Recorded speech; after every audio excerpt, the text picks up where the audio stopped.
In today's video, I am going to teach you how to use Microsoft Teams app. To begin, open the Microsoft Teams app on your computer or mobile device. Once Teams loads, take a moment to notice the navigation bar along the far left side. This sidebar is where you will move between the main areas like Chat, Calendar, and Activity. First, go to Chat by clicking Chat on the far left sidebar. Chat is used for private, one-on-one conversations or small group messages, separate from channels. At the top of your chat list, click the new chat icon. It looks like a square with a pencil, and it starts a fresh conversation. Now move to the To field near the top of the screen. Type the name of the colleague you want to message, then press Enter to add them to the chat. If you see multiple matches, select the correct person from the list. Once the name is added, you are ready to begin your conversation in the message box below.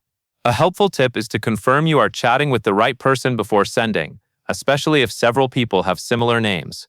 Next, to view your schedule and upcoming meetings, click Calendar on the left sidebar.